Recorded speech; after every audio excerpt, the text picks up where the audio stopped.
नमस्कार, आप देख रहे हैं न्यूज इंडिया। आपके साथ मैं रवि ठाकुर। शुरुआत करते हैं इस वक्त की बड़ी खबर से। वाराणसी में अभिमुक्तेश्वरानंद से मिले हैं अलंकार अग्निहोत्री। ये बड़ी खबर। आज वाराणसी में पूर्व सिटी मजिस्ट्रेट अलंकार अग्निहोत्री ने शंकराचार्य अभिमुक्तेश्वरानंद से मुलाकात की है और अलंकार अग्निहोत्री ने आशीर्वाद लिया शंकराचार्य से। शंकराचार्य का मौन व्रत था, मौन व्रत की वजह से लिखित में ही ये आशीर्वाद मिला है। अलंकार अग्निहोत्री ने पूछा था कि कुशल मंगल। यूजीसी रेगुलेशन 2026 के विरोध में आपको बता दें कि अलंकार अग्निहोत्री ने सिटी मजिस्ट्रेट के पद से इस्तीफा दे दिया था। दूसरी जो बड़ी वजह बताई थी अपने इस्तीफे की कि शंकराचार्य से अभद्रता हुई है, जिससे आहत होकर मैं अपने पद से इस्तीफा दे रहा हूं। बरेली सिटी मजिस्ट्रेट के पद से इस्तीफा दिया था। काफी विवाद का विषय भी बना था और खबरों की सुर्खियां भी बना था। अलंकार अग्निहोत्री ने अब नया ऐलान कर दिया है कि वो एससी एसटी एक्ट के खिलाफ अब नया मोर्चा खोलने जा रहे हैं। और इसी मुद्दे पर बातचीत करने के लिए हमारे साथ खुद पूर्व सिटी मजिस्ट्रेट बरेली के अलंकार अग्निहोत्री जी जुड़ गए हैं। अलंकार जी, बहुत बहुत स्वागत है आपका न्यूज इंडिया में।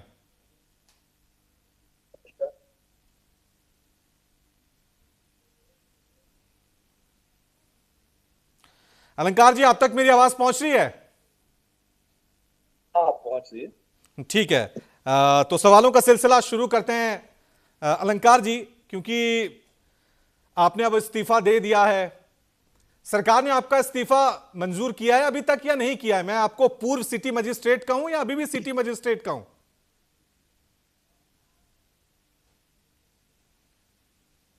ये अंडर प्रोसेस है, देखा जाए। और जब तक फाइनल नहीं है तो अभी तो माना जाता है कि अभी आपका है, बट मेरी तरफ से इस्तीफा लेने का रोल बैक करने का कोई क्वेश्चन नहीं है। ये इस्तीफा फाइनल। मतलब आप अब दोबारा ज्वाइन नहीं करेंगे, आप ये कह रहे हैं? अभी दोबारा ज्वाइन नहीं करेंगे, ये पूरा नेक्स्ट है। हालांकि आपने सुना ही होगा, आप जैसे एक अफसर थे अयोध्या में, जीएसटी के डिप्टी कमिश्नर, उन्होंने भी इस्तीफा दिया था। बस थोड़े मुद्दा आपके उलट था। इस्तीफा दिया, कैमरे के सामने रोए, फिर अपना इस्तीफा वापस ले लिया। लोग आपसे भी यही उम्मीद कर रहे हैं कि कहीं आप भी तो इस्तीफा वापस नहीं ले लेंगे प्रशांत सिंह की तरह।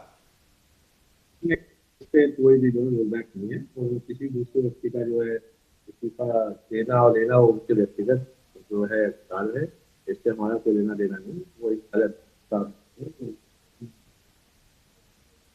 अच्छा, मैं क्योंकि आज आपकी तस्वीरें हमने देखी, आज आप शंकराचार्य अभिमुक्तेश्वरानंद से मुलाकात कर रहे थे और उसके बाद आपने एक बड़ी घोषणा की है कि अब आप एससी एसटी एक्ट के खिलाफ एक क्रांति शुरू करने जा रहे हैं। क्या है आपका आंदोलन? क्या आगे की रणनीति है इस्तीफे के बाद आपकी?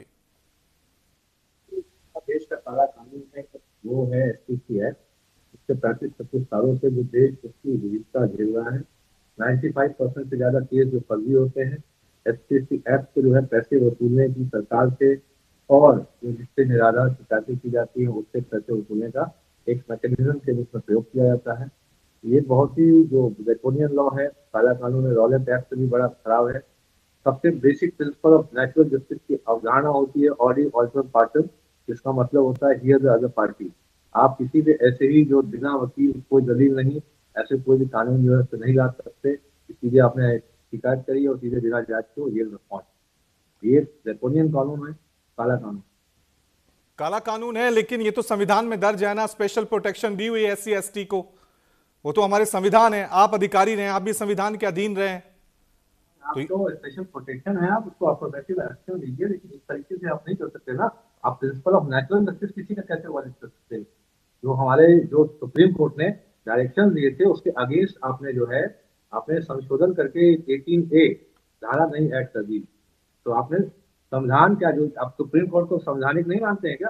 तो सुप्रीम कोर्ट के डायरेक्शंस के अगेंस्ट में आप कैसे चलेंगे? आपने असंवैधानिक चीज कर दी। लेकिन संविधान में जो विधायिका है, सरकार है, वो सबसे ऊपर है। सुप्रीम कोर्ट ने निर्णय दिया था, सरकार ने उसे बदल दिया। आप कैसे मान रहे हैं कि आप उसे बदलवा देंगे? आपकी क्रांति उसे बदलवा देगी? सुप्रीम कोर्ट नहीं बदल पाया, आप कैसे उसे बदल पाएंगे? मतलब तो ये इनको जाना पड़ेगा। They have to decide. अभी आने वाला है चुनाव, आने के जनादेश आपको बताएगा। चुनाव आ रहा है, क्या आप पॉलिटिकल मतलब अपना राजनीति करियर बनाने जा रहे हैं? कोई घोषणा कर सकते हैं आप? क्या है आपकी स्ट्रेटेजी? आज की डेट में इस समय जो है इनके पास मैंडेट नहीं है। आपका जो कोर वोटर बैंक था यूपीसी की रेजोल्यूशन 2026 जो आपने लॉन्च किया है उसमें जितना राष्ट्र स्तर पर विरोध हुआ है वो आपका ही कोर वोटर था। आप देखेंगे इतिहास में पहली बार ऐसा हुआ है कि माननीय मोदी जी और माननीय अमित शाह जी के बड़े बड़े कटआउट लेके बड़े बड़े पोस्टर बैनर लेके उसपे जूतों की माला पहनाकर उस पर काले लगा के जूते चप्पलों से मारा जा रहा है। आप सोचिए ये कभी ऐसा आपने देखा है कि जो सर्विंग सीएम और सर्विंग पीएम है और सर्विंग जो होम मिनिस्टर है उसके कटआउट पोस्टर के साथ ऐसे जनता बर्ताव कर रही है। आपका समर्थन जा चुका है। इस समय की डेट में मैंडेट आपके पास नहीं है। आप अल्पमत में है केंद्र सरकार। नहीं, मेरा सवाल आपसे था, आप कोई पॉलिटिकल पार्टी ज्वाइन करने जा रहे हैं? अपनी कोई पॉलिटिकल पार्टी खड़ी करने जा रहे हैं?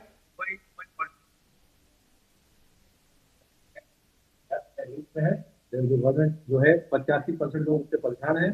जो जनरल और ओबीसी अगर government will of the people को रिस्पेक्ट नहीं करती है और मैंडेट भी नहीं है तो इसका मतलब they have to step down. अभी आप देखेंगे जल्द ही इनके ऊपर जो प्रकृति का प्रकोप पड़ने वाला है ये बहुत परेशान होने वाला है। स्कूल का वर्ष है, यदि कोई ज्योतिष बिलीव करता है आप ज्योतिषाचार्यों से पूछ लीजिएगा इसमें ऐसी जितनी भी नकारात्मक शक्तियां हैं जिन्होंने देश की भावना देश की आत्मा को प्रताड़ित किया है उन सबका प्राकृतिकरण होगा और इनको देखिएगा ये भागेंगे। अभी मैं आपको कह रहा हूँ ये स्कूल का वर्ष है। बजरंग बली के प्रकोप से देखते भागेंगे ये वापस जाएंगे गुजरात में दोनों लोग। आपको क्या मतलब, आपने जो इस्तीफा दिया था, आपकी नाराजगी किससे है? बीजेपी से है, सीएम योगी आदित्यनाथ से है, प्रधानमंत्री मोदी से है? किससे आपकी नाराजगी? को मेरे सजाती ब्राह्मण सीएम से की बात करूंगा मेरी उनसे है जो रीढ़ विहीन है जिसके बारे में रीढ़ विहीनता का इतना अब तो सिद्ध हो गया प्रमाण हो गया। कलराज मिश्र जी माननीय जो है हमारे उन्होंने भी बोल दिया असंवैधानिक। उसके बाद भी ये रीढ़ विहीन होके बैठे हुए हैं।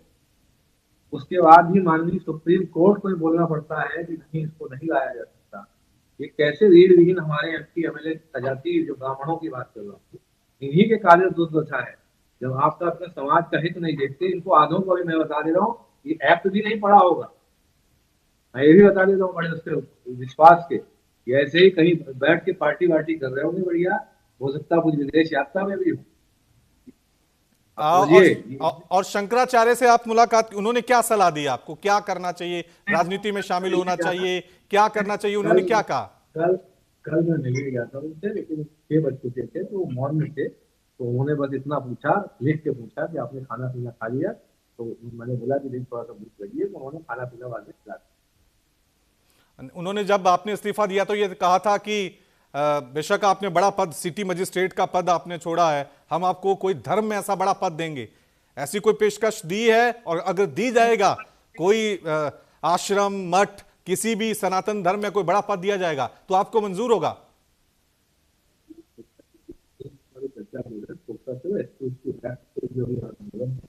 उससे पूरा फोकस है उसकी भी सभी संगठनों से बात करके राष्ट्र का जो भी संगठन है तो इसमें सहयोग करने वाले हैं। अभी उस पर हमारा फोकस है। अभी की तो बात इसलिए नहीं हुई कि जो महाराज शंकराचार्य जी थे वो मौन से थे तो उन्होंने सिर्फ इतना लिख के पूछा था कि आप क्या खाना वाना खाया है कि नहीं खाया है, इतनी दूर से आ रहे हैं। तो मैंने बोला खाना थोड़ी सी भूख लगी है तो उन्होंने खाना खिलवाया। लेकिन अलंकार जी, आपके इस्तीफे पर भी बहुत सारे लोगों ने सवाल उठाए थे। उन्होंने कहा था कि जो सरकारी अफसर होते हैं संविधान के अधीन होते हैं और अगर ऐसे ही राजनीतिक असहमतियां होती रही, आपके नैतिक विचार नहीं मिल रहे हैं किसी पॉलिसी से, सरकार से, सभी सरकारी अफसर अगर ऐसे इस्तीफा देने चलें तो प्रशासन कैसे चलेगा? आप ये बताइए संतुष्टि का मतलब क्या होता है? कि आवाज रखना और जनता की आवाज सुनाना सुनना उसे क्वेश्चन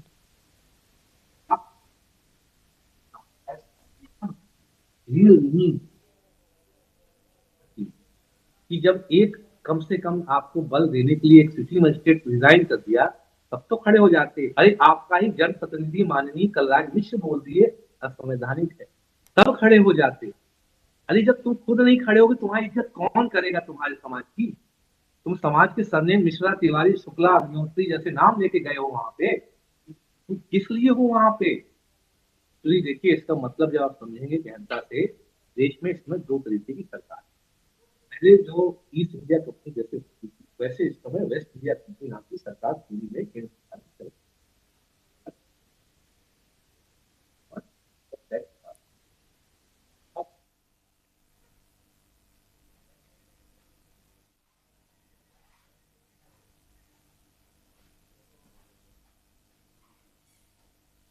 और जो एमडी था आपके, जो अमित शाह जी, जैसा वो चाहेंगे वैसे तुम लोग पैर उठाओगे चाहे हाथ उठाओगे। अलग लेकिन से आप कोई लेकिन काम लेकिन अलंकार जी, अभी अभी तक जितना मैं आपको सुन रहा हूं, आप बीजेपी पे बोल रहे हैं, बीजेपी के नेताओं पे बोल रहे हैं, लेकिन पिछड़ों की आवाज समाजवादी पार्टी ने उठाई है, अखिलेश यादव ने उठाई है, वो दलितों की बात कर रहे हैं, अब ओबीसी की बात कर रहे हैं। अब आप तो जब वो इस SC/ST एक्ट का पक्ष लेंगे तब भी उनका विरोध करेंगे। देश की ऐसी कौन सी पार्टी नहीं है जिसने इसका विरोध किया? वो तो सारी पार्टियां हैं, आप तो सिर्फ बीजेपी का ही विरोध कर रहे हैं। मैं बीजेपी का विरोध नहीं कर रहा हूँ, सिर्फ बीजेपी के अंदर बैठे हुए आप मुझे बता दीजिए कि आप खुद स्पष्ट करिए। भीड़ विहीन जो हमारे ब्राह्मण MP MLA हैं, मैंने कईयों से बात करी, पता है क्या उनका आंसर था? मैंने कहा था आप क्यों नहीं बोलते, मेरी टिकट चली जाए, मेरी टिकट कट जाए। करने के लिए गए हो, टिकट काटने और बचाने के लिए नहीं, वाले एक भी आदमी ना होता, एक खड़ा हो जाता, पूरा समाज उसके साथ खड़ा हो जाता। ये रीढ़विहीन लोग हैं। ये वही मैं बता रहा हूँ, कॉर्पोरेट कंपनी के रूप में एक वेस्ट इंडियन कंपनी जो है दिल्ली में, जिसके CEO मोदी जी हैं और इसके MD जो है अमित शाह जी, और यहाँ राज्य की जो सरकारें हैं आप टिकट कटने की बात कर रहे हैं। अग्निहोत्री जी, आप पे भी आरोप लगा रहे हैं कि आप अपनी राजनीति चमकाने के लिए, राजनीतिक करियर बनाने के लिए इस्तीफा दिया है। कोई वजह नहीं थी। ऐसे तो रोज रोज राजनीतिक बयान आते हैं, हर रोज पॉलिसी बनते हैं। इस्तीफे के पीछे वजह यही है कि चुनाव नजदीक है, इसलिए आपने इस्तीफा दे दिया। बजरंग बली का भक्त डेली होता है और डेली इनको बताऊंगा कि इनकी कमियां क्या है। डेली इनको बताऊंगा कि तुम कर्मण्य हो और तुम्हारे थोड़ी सी जमीन हो तो तुम्हें रिजाइन देना चाहिए। तुम अगर नहीं कर सकते, इसका मतलब क्या है? आपके समाज की बहु बेटियों का रेप पूरा हुआ घर में, तब भी ये आका का वेट कर रहे होंगे, समाज की बातें नहीं रख रहे होंगे। इतने रीढ़। आपको लगता है कि आप अकेले पूरा समाज बदल देंगे, देश का संविधान बदल देंगे? आपको किसी ना किसी पॉलिटिकल पार्टी को ज्वाइन करना होगा, अपनी पार्टी बनानी होगी, तभी कुछ हो पाएगा। पहले जब रिजाइन किया उसके बाद देश में परिवर्तन, एक बयान आई ना, आपने देखा, कुछ लोग जागृत हुए। आप मेरे से इंटरव्यू क्यों ले रहे हैं? कुछ आपने बात देखी होगी ना, दिखा होगा, तभी तो कोई विवाह। हमने तो प्रशांत सिंह का भी इंटरव्यू किया था, उन्होंने इस्तीफा वापस ले लिया। आप इंटरव्यू करके हमारा इस्तीफा वापस नहीं ले पाए। इस्तीफे के बाद कोई दबाव पड़ा है? कोई जांच सुना है कि जांच आपके खिलाफ बैठा दी गई है? कोई किसी तरह से कोई प्रेशर बना था आपके बाद, इस्तीफे के बाद? महत्वपूर्ण हुई और जांच आप करवाते रहिए। आपके काले चिट्टे आपकी दुनिया को नहीं पता है क्या? आपने अब मुंह मत खुलवाइए, बात निकलेगी तो दूर तलक जाएगी। आप कह रहे हैं कि आप दिल्ली की तरफ कूच करेंगे, तो कोई प्लानिंग है? कितने लोग होंगे, किस पार्टी के लोग होंगे, और दूसरी राजनीतिक किसी पार्टी का समर्थन आपको मिला है अभी तक इस मुद्दे पर जो आप कह रहे हैं SC/ST एक्ट को आप बदलवाना चाहते हैं?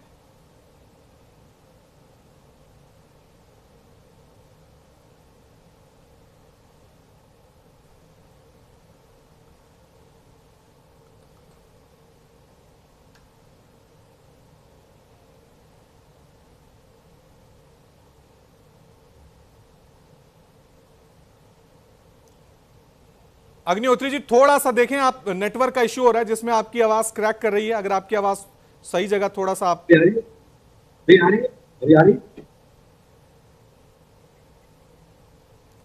आ रही? हाँ आ रही है, लेकिन थोड़ा ऑडियो ब्रेक हो रहा है। अब देखिए, तो पास आ गया हूं। तो मेरा सवाल आपसे यही था कि आप दिल्ली अकेले कूच करेंगे? कोई प्लानिंग है? कोई संस्था, कोई राजनीतिक पार्टी आपके साथ होगी? कोई समर्थन मिला है? जितने भी संगठन जो है महीने और एक तय समय पर उसका भी पूरा प्लान भी बनके जो है आगे तैयार होकर प्रस्तुत किया जाए। हालांकि अभी आपने 2 विरोध जो किए थे, एक माघ मेले में शंकराचार्य के साथ जो हुआ था और दूसरा UGC, जिनमें से एक यूजीसी के जो नए नियम थे, सुप्रीम कोर्ट ने उन पर रोक लगा दी है। आधी मांग तो आपकी सुप्रीम कोर्ट ने ही पूरी कर दी है। देश में सबसे बड़ा, मैं कह रहा हूँ ना, एक ड्रैकोनियन कानून है जिससे 95% से ज्यादा फर्जी केस। मैं बेबाकी से बात रख सकता हूँ, मैं ये भी बात कि SC/ST एक्ट को जो है आपको जो है यदि करना है तो आप BNS और BNSS की धाराएं इसके तहत आप कार्रवाई कीजिए।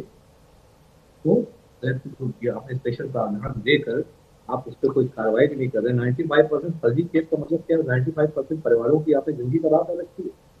आपको से आपको इसलिए नहीं देखे जाते, आप हो सकता है सशक्त हैं, रिपोर्टर हैं, आपको लगेगा नहीं, आपके कॉन्टेक्ट होंगे। अग्निहोत्री जी जो इस तर्क में लाते हैं आंकड़े, वो कह रहे हैं कि देश की आबादी SC, ST, OBC सबको मिला दिया जाए तो 80% जनता तो यही है, 80% जनता तो यही है, इसलिए इनके हक में कानून बन रहे हैं, लोकतंत्र में नंबर के मायने बन गए हैं। सुनिए, अरे SC/ST एक्ट OBC में भी लगता है ना, वहां पे क्यों 80% में आप जा रहे हैं? यूजीसी वाले नियम आए थे उसमें तो आपने यूजीसी वाले नियम लाए थे, उसमें OBC भी शामिल थे। इसीलिए तो जब आप इतना विभेद कर रहे हैं तो उसको इसीलिए तो रिपील किया गया है ना। सुप्रीम कोर्ट ने जब डिसीजन लिया, माननीय सुप्रीम कोर्ट ने, ऐसे तो ले लिया होगा। आप सोचिए, तो सुप्रीम कोर्ट से क्वेश्चन आप कर लीजिए कि आपने ऐसा क्यों कर दिया। उन्होंने तो अभी स्टे लगाया, क्या पता कानून आगे रहे, सरकार इसको माने ही नहीं। आने दीजिए, फिर देखिए देश में क्या होगा, प्रतिरोध होगा उसका, देखिए आने दीजिए। अभी तो कटआउट पे चप्पल जूते पड़े हैं, अभी रियल में शरीर में जूते चप्पल पड़ने होंगे। वेट करिए, दम इनकी लगा के दिखाएं, इनके रियल अभी कटआउट पे जूते चप्पल मारे जा रहे हैं, तो वाकई में शरीर जूते चप्पल पड़ेंगे, तब समझ में आएगा। एक आखिरी सवाल मैं आपसे पूछूंगा, अगले साल यूपी में चुनाव है, आप पूरी तरह से तैयार हैं? क्या आप किसी राजनीतिक पार्टी को ज्वाइन करेंगे? चुनाव लड़ सकते हैं? ऐसी कोई भी संभावना है? वही जवाब दीजिएगा जिसकी आपको लग रहा है 100% संभावना है। पहला देखिए, जो मेरा अभी जो कार्य है, ये जो SC/ST एक्ट का आंदोलन है, इससे संबंधित है। इसके अलावा जैसे आपने पूछा, सभी दल मेरे संपर्क में है ये समर्थन के लिए कि आपने काम किया, चाहे वो बीजेपी हो, बीजेपी के नेता हो, चाहे SP के नेता हो, चाहे कांग्रेस के नेता हो, चाहे आम आदमी पार्टी के नेता हो, चाहे अपना दल के नेता हो, इससे इनकार नहीं किया जा सकता कि आप चुनाव लड़ेंगे। मेरा पहला फोकस है ये आंदोलन पे काम करना, इसके अलावा मैं कुछ नहीं सोच रहा, ये पहला सिर्फ इसी पे काम। चलिए, बहुत बहुत शुक्रिया अग्निहोत्री जी हमारे साथ बातचीत करने के लिए। तो ये थे बरेली के सिटी मजिस्ट्रेट जिन्होंने यूजीसी नए के जो नियम आए थे उनके विरोध में इस्तीफा दे दिया था। माघ मेले में शंकराचार्य के साथ जो ज्यादती हुई थी, मारपीट हुई थी, उसके बाद इन्होंने कहा था कि मैं ये देख नहीं पाया इसलिए अपने पद से इस्तीफा देता हूं। अब SC/ST एक्ट के खिलाफ एक नया आंदोलन शुरू करने की बात कह रहे हैं, मोर्चा खोलने की बात कह रहे हैं।